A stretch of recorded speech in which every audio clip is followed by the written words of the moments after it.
ചട്ടി അങ്ങോട്ട് അടുപ്പിലേക്ക് വെച്ച് കൊടുക്കാം. കുറച്ച് പാമോയിൽ ഒഴിച്ചു കൊടുക്കാം. ഒരു 4 പച്ചമുളക് ഇട്ട് കൊടുക്കാം. ഒരു 3 സവാള കട്ട് ചെയ്തത്, അല്പം ഉപ്പ്,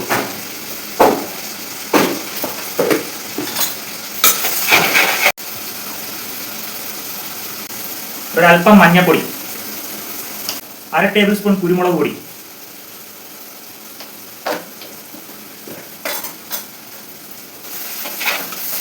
ചിക്കൻ്റെ കഴുത്ത് പീസ് ഇതങ്ങോട്ട് ഇട്ട് കൊടുക്കാം.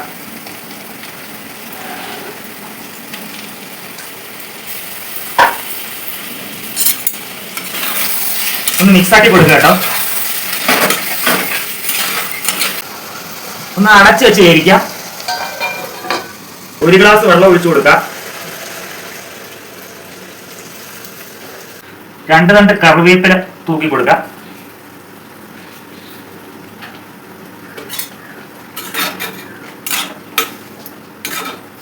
രണ്ട് ടേബിൾ സ്പൂൺ മല്ലിപ്പൊടി,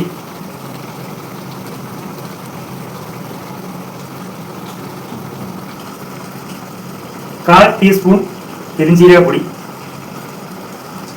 1/4 ടേബിൾ സ്പൂൺ കുരുമുളക് പൊടി,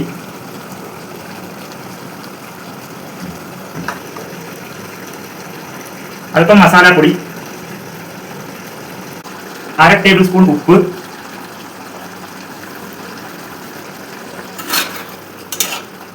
ഇനി ഇഞ്ചി പേസ്റ്റ് ചേർത്ത് കൊടുക്കാം.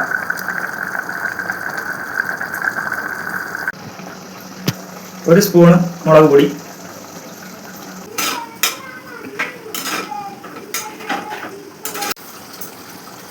ഒരു ടേബിൾ സ്പൂൺ മീറ്റ് മസാലപ്പൊടിയാണ് ചേർക്കുന്നത്. നമ്മൾ ആദ്യം ചേർത്തത് ഇറച്ചി മസാലപ്പൊടിയാണ്, ഇപ്പം മീറ്റ് മസാലപ്പൊടിയാണ് ചേർക്കുന്നത്. 1/2 ടേബിൾ സ്പൂൺ കുരുമുളക് പൊടി കൂടി ചേർത്ത് കൊടുക്കാം. ഇനി നമുക്കൊന്ന് മിക്സ് ചെയ്ത് കൊടുക്കാം. ചിക്കൻ ലിവർ വരട്ട് റെഡി ആയിട്ടുണ്ട്.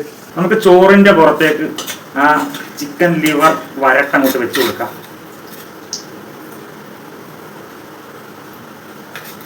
ചിക്കൻ ലിവർ വരട്ടും ചോറ് കൂടി ഒന്ന് ടേസ്റ്റ് ചെയ്ത് നോക്കിയാലോ.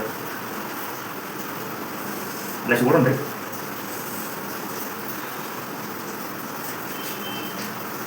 ആഹാ, കറക്കി തന്നെ നല്ല രുചിയുണ്ട്.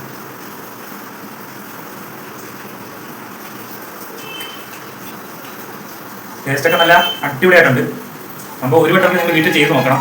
അത് ടേസ്റ്റ് പറഞ്ഞ് കഴിക്കാൻ പറ്റത്തില്ല, അമ്മാതിരി ടേസ്റ്റാണ്.